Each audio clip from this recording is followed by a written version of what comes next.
Good morning everybody. How are you all? उम्मीद करती हूँ कि आप सब बहुत अच्छे होंगे। आज की हिंदी शाला में आप सबका एक बार फिर से स्वागत है। आज हम हिंदी की कक्षा में हिंदी व्याकरण का अध्ययन कार्य करेंगे। लेकिन व्याकरण का अध्ययन कार्य करने से पहले आज हम थोड़ा सा पुनरावृत्ति अभ्यास कार्य यानी रिविजन वर्क करेंगे। रिविजन वर्क भी हम दो तरीके से करेंगे। एक रिविजन तो जो आपने छुट्टियों से पहले पढ़ा था हम उसका करेंगे, और दूसरा उसका जो आपने अपनी पिछली कक्षाओं में पढ़ा था थोड़ा सा रिविजन हम उसका करेंगे, तभी हम आगे के चैप्टर को पढ़ेंगे। तो पहला रिविजन करते हैं हम जो आपने छुट्टियों से पहले पढ़ा था।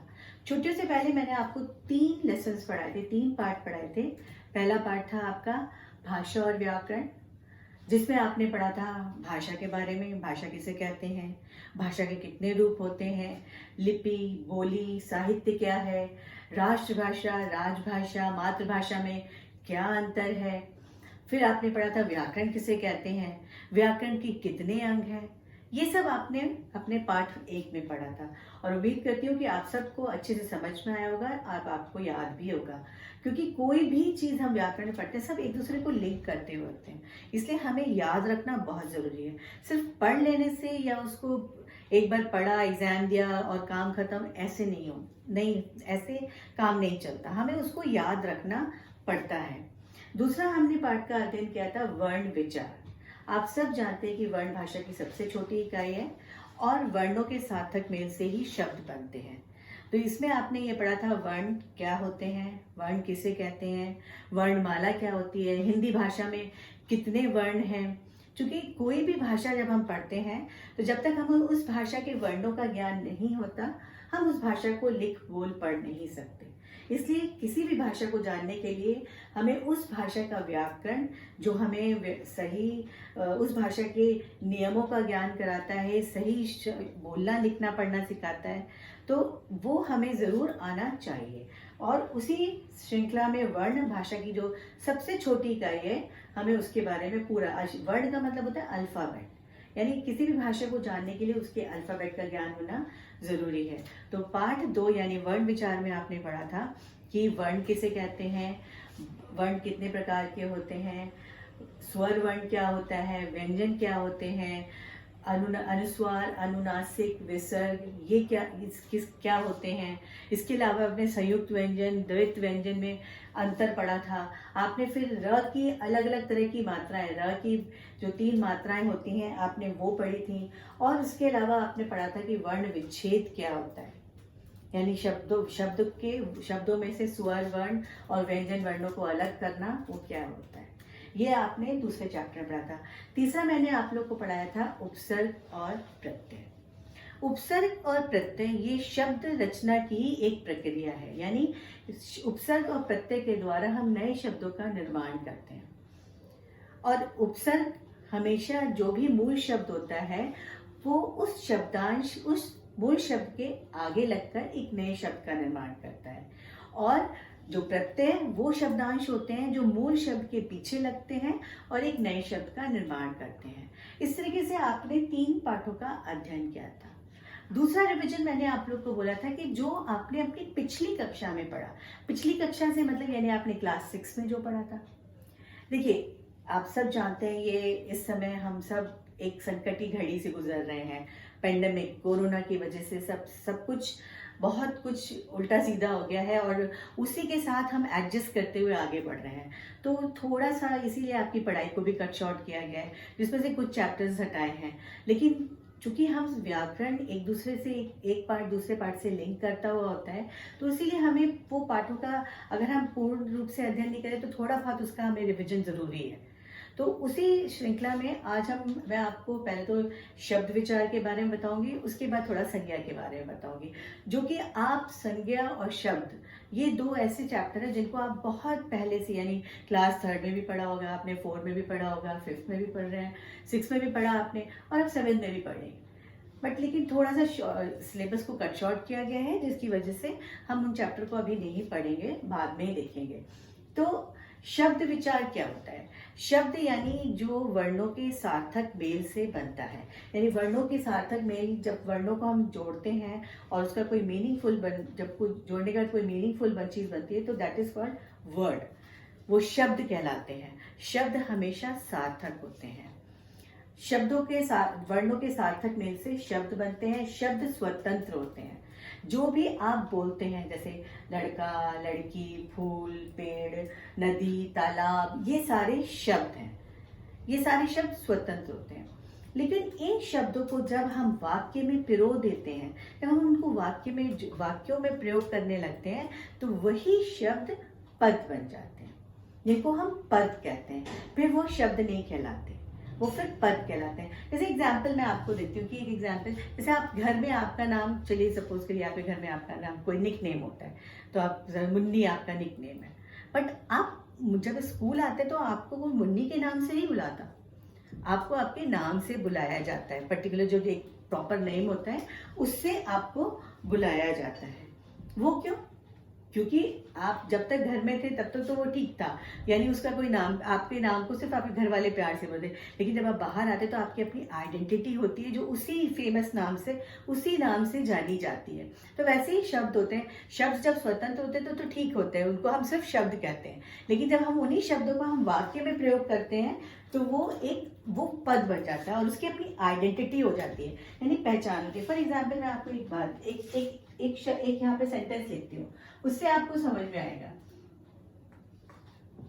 जैसे लिखा मैंने, राम लड़का है।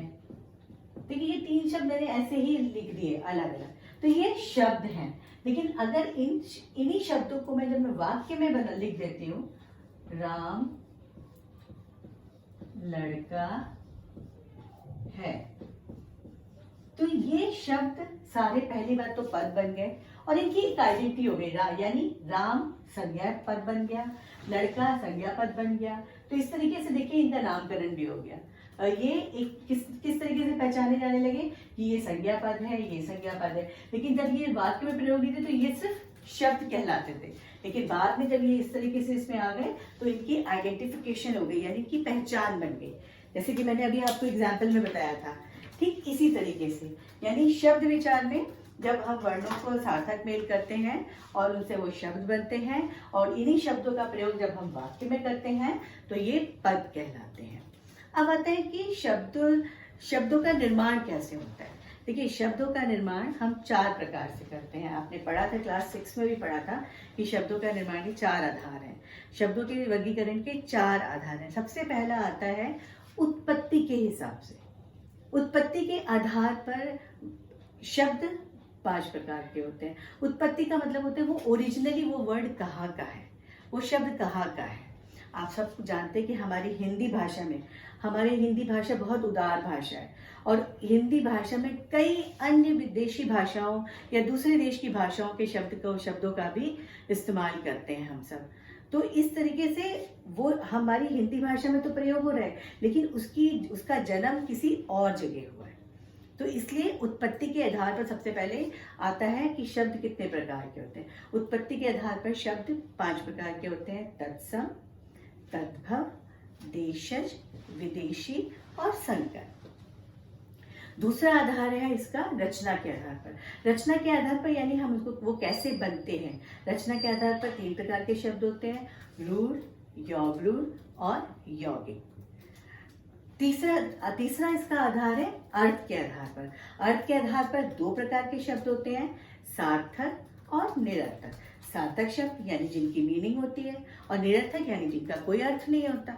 सार्थक शब्दों में आप जो शब्द भंडार में पढ़ते हैं, पर्यायवाची, विलोम, मुहावरे, एकार्थी, अनेकार्थी, वाक्यांशों के लिए एक शब्द, ये सब कुछ सार्थक शब्दों के अंदर ही आता है। और निरर्थक शब्द तो आप गाहे भगाए यूज करते ही हैं, जैसे चाय, शाय। चाय तो सार्थक है लेकिन शाय का कोई मतलब नहीं होता, ये निरर्थक शब्द है। और लास्ट आता है आपका प्रयोग के आधार पर। प्रयोग के आधार पर शब्द 2 प्रकार के होते हैं: शब्द विकारी शब्द और अविकारी शब्द। विकारी शब्द में पहले जानिए कि विकार का क्या मतलब होता है। विकार का मतलब होता है परिवर्तन। विकार यानी परिवर्तन, यानी शब्दों में परिवर्तन आता है, और अविकारी यानी उन शब्दों में परिवर्तन नहीं आता। तो विकारी शब्द वो शब्द होते हैं जिनमें किसके कारण परिवर्तन आता है? सबसे पहला है लिंग, दूसरा वचन, कारक और काल। इन चारों के कारण जिन शब्दों में परिवर्तन आता है उन्हें हम विकारी शब्द कहते हैं, और इन्हीं चारों के कारण जिन शब्दों में परिवर्तन नहीं होता उसे हम अविकारी शब्द कहते हैं। ये सारे अविकारी शब्दों के बारे में आप और विकारी शब्दों के बारे में डिटेल में ही आप अपनी बुक में पढ़ेंगे। तो जो विकारी शब्द प्रयोग के आधार पर है वो चार होते हैं। सबसे पहले होता है संज्ञा, सर्वनाम, क्रिया और विशेषण। संज्ञा या noun, pronoun, verb and adjective, ये चार आपके विकारी शब्द हैं। यानी इनमें परिवर्तन होता है किसकी वजह से? लिंग, वचन, काल, कारक। इन सब की वजह से इनमें कुछ ना कुछ परिवर्तन होता है, इसीलिए ये विकारी शब्द हैं। और जिनमें परिवर्तन नहीं होता वो चार शब्द कौन से हैं? वो हैं सबसे पहले क्रिया विशेषण, संबंध बोधक, योजक और विस्मय आदि। क्रिया विशेषण यानी adverb, interjection, conjunction and exclamatory. ये चार शब्द हैं जिनमें कोई परिवर्तन नहीं होता। किसकी वजह से? लिंग, वचन, काल, कारक। इतनी बात आपको बिल्कुल याद रखनी है कि विकार का मतलब होता है परिवर्तन। अब संज्ञा शब्द में, इनमें अब आपका सवाल उठता होगा कि मैम संज्ञा शब्द में क्या परिवर्तन होगा? लिंग के कारण परिवर्तन होता है। देखिए, आप लिंग में अगर कहते हैं कि आप कहते हैं लड़का, अगर इसका लिंग परिवर्तन करते तो लड़का क्या हो जाता है? लड़की। तो देखा आपने, लिंग के कारण परिवर्तन हो गया। वचन में देखिए, लड़का बोला यानी एक वचन, लेकिन अगर मैं कहती हूँ लड़के तो यानी बहुवचन। आपने देखा वचन के कारण भी बदल गया। तो आपने देखा लिंग के कारण बदला, वचन के कारण बदला, ऐसे कारक के कारण भी बदलते हैं, काल के कारण भी बदलते हैं। इसी तरीके से अगर आप सर्वनाम को लीजिए तो सर्वनाम में भी ये चीज है। सर्वनाम लिंग के कारण तो नहीं बदलते, लेकिन वचन के कारण जरूर बदलते हैं। अब आप कहेंगे कैसे? जैसे अगर लिंग में मैं कहती हूँ वह जाता है, वह जाती है। देखिए, वह प्रोनाउन है, सर्वनाम है, लेकिन वह नहीं बदला, जाता है, जाती है बदला। जो बदलने से आपने पहचाना कि वो पुल्लिंग है कि स्त्रीलिंग है। लेकिन अगर मैं कहती हूँ वह जाता है और वे जाते हैं, तो आप फौरन पहचान जाते हैं। वह जाते का मतलब कहेंगे आप कि मैम ये तो एक वचन है और वे बहुवचन है। तो देखा आपने, इसमें किसके कारण परिवर्तन? लिंग के कारण तो नहीं हुआ, लेकिन वचन के कारण परिवर्तन हुआ। नेक्स्ट आता है क्रिया। क्रिया का एग्जाम्पल मैंने अभी आपको दिया कि वह जाता है और वह जाती है। जाता है पुल्लिंग के लिए और जाती है स्त्रीलिंग के लिए। देखा आपने, परिवर्तन आया। नेक्स्ट है विशेषण। विशेषण में भी परिवर्तन आते हैं। आप कहते हैं कि पीला कपड़ा और पीले कपड़े। पीला कपड़ा यानी एक वचन, पीले कपड़े यानी बहुवचन। पीला कपड़ा यानी पुल्लिंग और पीली साड़ी यानी स्त्रीलिंग। तो देखिए आपने लिंग वचन के कारण परिवर्तन आया। यानी आपने देखा संज्ञा, सर्वनाम, क्रिया, विशेषण, इन चारों में लिंग वचन कारण के कारण परिवर्तन आया, इसलिए ये विकारी शब्द थे। और अविकारी जिनमें कोई परिवर्तन नहीं आता, जो कि आप आगे के अध्याय में पढ़ेंगे, तब मैं आपको डिटेल में इसके बारे में बताऊंगी। लेकिन आज अब हम शुरू करते हैं संज्ञा। शब्द विचार आपको समझ में आ गया। अब हम पढ़ते हैं संज्ञा। संज्ञा के बारे में आप सब भली भांति परिचित हैं। संज्ञा को आप बचपन से, काफी समय से पढ़ते हुए हैं, धड़ से, कि इस दुनिया में कोई भी ऐसी वस्तु नहीं है जिसका कोई नाम नहीं हो, क्योंकि संज्ञा का मतलब होता है नाम या नेमिंग वर्ड। जब आप छोटे छोटे थे तो आप उसको नेमिंग वर्ड के नाम से जानते थे। तो यानी संज्ञा, इस दुनिया में जितनी भी चीजें हैं वो सब संज्ञा है, क्योंकि उन सब का नाम है। और आप देखिए, कोई भी चीज नई इन्वेंट होती है तो भी सबसे पहले उसका नाम रखा जाता है। कोई बच्चा जब पैदा होता है, जब धरती पर आता है, सबसे पहले उसका नामकरण होता है। जब तक नामकरण, तो उससे पहले तो उसको मम्मी पापा प्यार से चुन्नू मुन्नू उन्नू करके बुलाते रहते हैं, बट जब उसका नाम रख दिया जाता है तो सब उसको नाम से बोलते हैं। यहाँ तक क्या, देखिए इस समय कोविड का समय चल रहा है, दवाइयाँ नई नई इन्वेंट हो रही हैं, कोविड के लिए चल रही हैं। उन सब के जब बनकर तैयार हो जाएंगे तो उन सबका सबसे पहले नामकरण होगा। यानी कोई भी चीज हम इस धरती पर आती है और उसकी खोजी जाती है तो उसका सबसे पहले नाम दिया जाता है, उसकी आइडेंटिटी दी जाती है, वही कहलाती है संज्ञा। इसीलिए संज्ञा, दुनिया में इतनी सारी चीजें हैं, हम सबको तो इतनी सारी कैटेगरी नहीं बना सकते, इसीलिए हमने उनको 5 मुख्य कैटेगरी में बना के रखा है। व्यक्ति, वस्तु, स्थान, प्राणी और भाव। इन 5 कैटेगरी के अंदर हम दुनिया की सारी चीजों को रखते हैं। तो ये तो हुआ संज्ञा। और संज्ञा के विकारी तत्व मैंने आपको पहले ही बता दिए कि संज्ञा में परिवर्तन होता है किस किस की वजह से, लिंग, वचन, काल और कारक के कारण। नेक्स्ट आता है सर्वनाम, यानी जो आज हम पढ़ना शुरू करेंगे, जो आज का हमारा नया अध्याय है, जो नया पाठ है, वो है सर्वनाम। सर्वनाम, इसके नाम से ही आप देखिए पहचान सकते हैं कि सर्वनाम का क्या मतलब। सर्व का मतलब होता है सबका और नाम का मतलब नाम, यानी जो सबके लिए नाम होता है, दैट इज कॉल्ड सर्वनाम, यानी इसको आप इंग्लिश में बोलते हैं प्रोनाउन। सर्वनाम संज्ञा की जगह प्रयोग में लाने वाले शब्दों को हम सर्वनाम कहते हैं। चलिए मैं आपको एक एग्जाम्पल देती हूँ। मैं अभी एक 4 लाइन का छोटा सा अनुच्छेद बोलती हूँ। जैसे कि मैंने आपको बोला कि महात्मा गांधी एक महान महापुरुष थे। महात्मा गांधी हमारे देश के राष्ट्रपिता थे। महात्मा गांधी को हम सब प्यार से बापू कह के बुलाते हैं। महात्मा गांधी की माँ का नाम पुतलीबाई था। महात्मा गांधी के पिता का नाम करमचंद था। महात्मा गांधी का जन्म 2 अक्टूबर 1869 को हुआ था। महात्मा गांधी ने हमें सत्य और अहिंसा का पाठ पढ़ाया था। ये हुआ। अब मैं दोबारा बोलती हूँ। महात्मा गांधी हमारे देश के राष्ट्रपिता थे। उन्हें हम सब प्यार से बापू कह के बुलाते हैं। उनकी माता का नाम पुतलीबाई था। उनके पिता का नाम करमचंद गांधी था। उनका जन्म 2 अक्टूबर 1869 को हुआ था। वो एक महान पुरुष थे। उन्होंने हमें सत्य और अहिंसा का पाठ पढ़ाया। देखिए मैंने एक ही अनुच्छेद 2 तरीके से बोला। आप बता सकते हैं आपको कौन सा अच्छा लगा? Yes, right. आप कहेंगे मैम सेकंड वाला जो आपने बोला ये अच्छा लगा। किस लिए अच्छा लगा? हाँ, आप ये बोलेंगे कि मैम आप पहले वाले अनुच्छेद में तो बार बार महात्मा गांधी महात्मा गांधी महात्मा गांधी बोले जा रही थी। हर बार हर सेंटेंस में महात्मा गांधी महात्मा, लेकिन आपने जो दूसरी बार जब आपने अनुच्छेद बोला तो उस पर सिर्फ आपने महात्मा गांधी एक बार बोला और बाकी के समय आपने महात्मा गांधी की जगह कभी उनके, कभी उन्होंने, वो ऐसे शब्दों का इस्तेमाल किया। तो देखा, पहला वाला अनुच्छेद और दूसरे वाले अनुच्छेद में दूसरे वाला अनुच्छेद आपको ज्यादा सुंदर लगा, उसकी भाषा आपको ज्यादा अच्छी लगी। वो क्यों लगी? क्योंकि उसमें हमने बार बार संज्ञा शब्दों का प्रयोग ना करके उसकी जगह कुछ दूसरे शब्दों का प्रयोग किया। वो शब्द थे सर्वनाम। तो देखा आपने बच्चों कि सर्वनाम हमारी भाषा को खूबसूरती प्रदान करते हैं, इसलिए हमें सर्वनाम शब्दों का प्रयोग करना चाहिए। इसीलिए सर्वनाम को क्या कहा जाता है कि वे शब्द जो संज्ञा की जगह प्रयोग किए जाते हैं। मैंने आपको अभी उदाहरण देके बड़ी क्लियरली समझाया कि देखा मैंने महात्मा गांधी की जगह कितने अलग अलग शब्दों का प्रयोग किया और उन शब्दों से वो भाषा अच्छी हो गई, सुंदर हो गई, आकर्षक हो गई और हमें सुनने में अच्छी लगने लगी। तो यानी सर्वनाम की परिभाषा क्या बनी कि वे शब्द जो संज्ञा की जगह प्रयोग किए जाते हैं उसे हम सर्वनाम कहते हैं। अब आते हैं सर्वनाम कितने प्रकार के होते हैं, सर्वनाम के कितने मुख्य भेद हैं। सर्वनाम के 6 मुख्य भेद हैं। पुरुषवाचक सर्वनाम, निश्चयवाचक सर्वनाम, अनिश्चयवाचक सर्वनाम, संबंधवाचक सर्वनाम, प्रश्नवाचक सर्वनाम और निजवाचक सर्वनाम। अब सबसे पहले हम देखते हैं पुरुषवाचक सर्वनाम, जिसको आप पर्सनल प्रोनाउन, इंग्लिश में भी आपने पढ़ा है पर्सनल प्रोनाउन। पर्सनल प्रोनाउन का मतलब जो कि हम खुद के लिए, यानी बोलने वाला अपने लिए, सुनने वाले के लिए और जिसके बारे में हम बातें करते हैं हम उनके लिए इस्तेमाल करते हैं। यानी जब हम खुद के लिए इस्तेमाल करते हैं, स्वयं के लिए, यानी फर्स्ट पर्सन, बोलने वाला, speaker is always first person, तो यानी वो प्रथम पुरुष।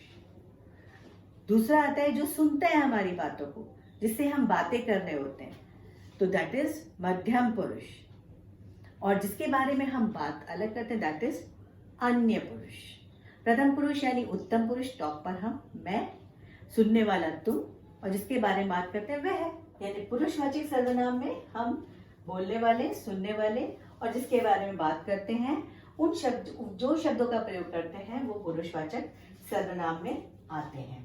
नेक्स्ट है हमारा निश्चयवाचक। निश्चय का मतलब जो सर्टेन, जो चीज हमें बताई जाती है कि हाँ ये पक्का यही है, जिस चीज में हमारी सर्टेनिटी होती है, श्योरिटी होती है कि हाँ ये निश्चित है, जो चीज, उसमें हम जिन शब्दों का, यानी वे शब्द जो हमें निश्चितता का बोध कराते हैं, वे सर्वनाम शब्द जो हमें निश्चितता का बोध कराते हैं, उसे हम निश्चय वाचक सर्वनाम कहते हैं। जैसे आप कहते हैं कि वह मेरा भाई है, तो वह जो आप पॉइंट करके बता रहे हैं, तो ये जो वह वहां पर दिखाया जा रहा है, वह बताया, जो जिस लड़के के साथ आप, जिस व्यक्ति के साथ आप बोल रहे हैं कि वह मेरा भाई है, वो निश्चित है कि वही आपका भाई है, उसी को हम बोलते हैं निश्चयवाचक सर्वनाम।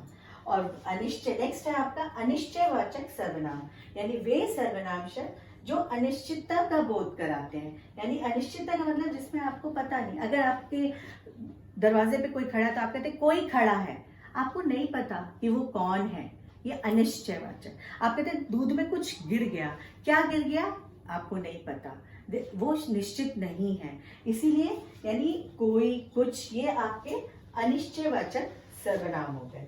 नेक्स्ट आता है आपका संबंधवाचक। संबंधवाचक सर्वनाम वे शब्द होते हैं, वे सर्वनाम शब्द होते हैं जो वाक्य में आए हुए दो संज्ञा सर्वनामों के बीच संबंध बताते हैं। जैसे कि आप कहते हैं कि जो मेहनत करेगा उसको फल मिलेगा, जो मेहनत करेगा वो पास होगा।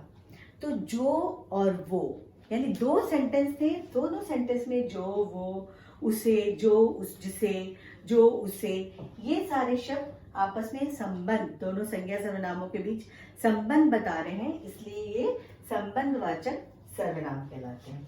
प्रश्नवाचक नाम से पता चल रहा है कि वे सर्वनाम शब्द जिन्हें हम प्रश्न पूछने के लिए प्रयोग में लाते हैं, वे प्रश्नवाचक सर्वनाम। जैसे तुम्हारा नाम क्या है, तुम कौन हो, तुम्हारा घर कहाँ है, दैट इज ऑल प्रश्नवाचक सर्वनाम। निजवाचक सर्वनाम, निजवाचक सर्वनाम का मतलब होता है कि निज मतलब होता है अपना, यानी जो हम स्वयं के लिए इस्तेमाल करते हैं, जिन शब्दों का, जिन सर्वनामों का प्रयोग हम स्वयं के लिए करते हैं, उन्हें हम निजवाचक, निज का मतलब होता है अपना। जैसे मैं अपना काम स्वयं कर लूंगी, मैं खुद घर चली जाऊंगी, जैसे ये सारे मैं, अपने आप, स्वयं, खुद, ये सारे वर्ड आपके निजवाचक सर्वनाम में आते हैं। तो यानी सर्वनाम में वे शब्द जो संज्ञा की जगह प्रयोग किए जाते हैं सर्वनाम कहलाते हैं। सर्वनाम के 6 भेद होते हैं, पुरुषवाचक, निश्चयवाचक, अनिश्चयवाचक, संबंधवाचक, प्रश्नवाचक और निजवाचक। ये आपके सर्वनाम के मुख्य भेद हैं। तो आपको इस चैप्टर में इतना ही पढ़ना है, और ये सारी आपकी बुक में, सारी ये जो मैंने आपको समझाया है, ये सब कुछ आपकी बुक में दिया हुआ है। इसके अलावा जो कुछ विशेष बातें हैं जो सर्वनाम के बारे में, वो मैं आपको अभी पढ़ के बताती हूँ, जिनको आप ध्यान से सुनिएगा और फिर बाद में आप उसे अपनी बुक से दोबारा से पढ़कर समझने का प्रयास करिएगा। तो जो मुख्य बातें हैं, विशेष बातें हैं सर्वनाम के बारे में, मैं वो आपको पढ़ के बताती हूँ। सर्वनाम शब्दों में संबोधन कारक नहीं होता, यानी हम हे मैं, हे तू ऐसे करके नहीं बुलाते किसी को, हे तुम ऐसे करके नहीं करते, यानी हम किसी को संबोधन करके उसके नाम के साथ संबोधन करते हैं, लेकिन सर्वनाम शब्दों के साथ साथ हम संबोधन कारक का प्रयोग नहीं करते। सर्वनाम शब्दों में लिंग के कारण कोई प्रभाव नहीं पड़ता, जैसे वह जाता है, वह जाती है, यहाँ पे सर्वनाम में कोई भी बदलाव नहीं आया लिंग के परिवर्तन से, बल्कि क्रिया में परिवर्तन आया है। सर्वनाम शब्दों में वचन के कारण परिवर्तन होता है, जैसे वह जा रहा है, वे जा रहे हैं। सर्वनाम शब्दों में कारकों के कारण भी परिवर्तन होता है, जैसे उसने पाठ पढ़ा, उसके द्वारा पाठ पढ़ा गया। तो देखिए, उसने और उसके, ने और के, ये कारक का फर्क है जिससे पूरा सेंटेंस भी बदल गया। आदर के लिए संज्ञाओं की भांति सर्वनाम का प्रयोग भी बहुवचन की तरह ही होता है, जैसे दादाजी मेरठ से आए और वे हमारे पास ही रहेंगे। सर्वनाम में भी जब हम किसी को आदर देते हैं तो उसमें हम आदर देते वक्त हम बहुवचन का प्रयोग करते हैं, चाहे वो एक वचन में ही क्यों ना हो संज्ञा शब्द, लेकिन आदर देते समय हम उसमें बहुवचन का ही प्रयोग करते हैं। आजकल मैं के स्थान पर हम का प्रयोग किया जाने लगा है, जैसे हमने कल ही आपसे कह दिया था, हमारी बात भी सुनिए। तू का प्रयोग अब नहीं के बराबर होता है। हाँ, बहुत अधिक प्रेम या बहुत हम किसी के क्लोज होते हैं तब हम, या फिर हम बहुत गुस्से में किसी को अनादर या डिसरेस्पेक्ट करते हैं, तब हम तू का प्रयोग करते हैं। वैसे तो तू का प्रयोग भगवान ईश्वर के लिए किया जाता है। तू सर्वशक्तिमान है। शिष्टाचार के लिए एक व्यक्ति के लिए तू के स्थान पर तुम का प्रयोग करते हैं। जब भी हम कभी बड़ों से बात करते हैं, शिष्टाचार यानी मैनर्स, जब हम किसी से बड़े से बहुत तमीज से बात करते हैं, हम ये नहीं कहते कि तू क्या कर रहा है। तू तो प्यार से आप छोटे बच्चों के साथ भी नहीं बोल सकते कि तू तू तू करके। अब हम उसकी जगह तुम या हम करके बात करते हैं, आप करके कहते हैं। जैसे तुम कल फिर आना। लेखक, अधिकारीगण आदि अपने लिए मैं के स्थान पर हम का प्रयोग करते हैं। हम आपको बता चुके हैं, अब हम आराम करेंगे। इस विषय की चर्चा हमने तीसरे अध्याय में की है। आदर के लिए बहुवचन के प्रयोग में आपके साथ साथ लोग भी शब्द जोड़ दिया जाता है।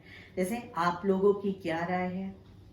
संबंधवाचक शब्दों में जो सो के स्थान पर जो वह का प्रयोग किया जाने लगा। जो परिश्रम करेगा वह अवश्य सफल होगा, यानी ये संबंधवाचक है। देखिए, जो परिश्रम वह, जो वह। आप सर्वनाम का प्रयोग निजवाचक तथा पुरुषवाचक दोनों प्रकार से प्रयोग किया जा सकता है। आप कहाँ जा रहे हैं, पुरुषवाचक। मैं आप ही चला जाऊंगा, आप ही मतलब अपने आप ही चला जाऊंगा। कोई सर्वनाम के पहले कभी कभी सब और हर विशेषणों का भी प्रयोग किया जाता है। सब कोई परेशान है, हर कोई इतना परिश्रम नहीं कर सकता। बल देने के लिए दो कोई तथा दो कुछ के बीच में न लगा दिया जाता है। यदि कोई ना कोई तो यह काम अवश्य करेगा। कोई आपका अनिश्चयवाचक है, लेकिन जब हम दो बार कोई का इस्तेमाल करते हैं तो उसके बीच में हम ना लगा देते हैं। तो कोई ना कोई तो अवश्य काम करेगा, उसने कुछ ना कुछ तो खा लिया होगा। उल्टा अर्थ सूचित करने के लिए कुछ का कुछ प्रयोग किया जाता है। अरे, तुमने तो कुछ का कुछ समझ लिया। तो ये कुछ बातें थी जो कि सर्वनाम के लिए कुछ विशेष ध्यान देने योग्य बातें थी, कि इन बातों को ध्यान में रखेंगे कि ये सर्वनाम में ये सर्वनाम शब्द इस तरीके से भी प्रयोग में लाए जाते हैं। तो आशा करती हूँ कि आप सबको सर्वनाम का पाठ अच्छे से समझ में आ गया होगा, क्योंकि चूंकि आप सर्वनाम का भी अध्ययन बहुत समय से करते हुए आ रहे हैं, तो वही चीज़ आप थोड़ी सी डिटेल में आपने और पढ़ी है इस क्लास में। तो आशा करती हूँ कि आपको सर्वनाम अच्छे से समझ में आ गया होगा। और आप अपनी व्याकरण की पुस्तक आप सब ने खरीद ली होगी, तो व्याकरण की पुस्तक से आप इस अध्याय का रीडिंग प्रैक्टिस करिएगा और समझने का प्रयास करिएगा। मैं इसके बाद आपको नेक्स्ट क्लास में आप लोगों को इससे रिलेटेड जितनी भी आपकी बुक में दी हुई है एक्सरसाइज और जो भी क्वेश्चंस आंसर्स हैं वो मैं आपको बता दूंगी। आपको उसी हिसाब से आप अपनी कॉपी में क्वेश्चन आंसर्स कर लीजिएगा। आज के लिए बस हम इतना ही रखते हैं। All the best, God bless you all, take care, bye bye.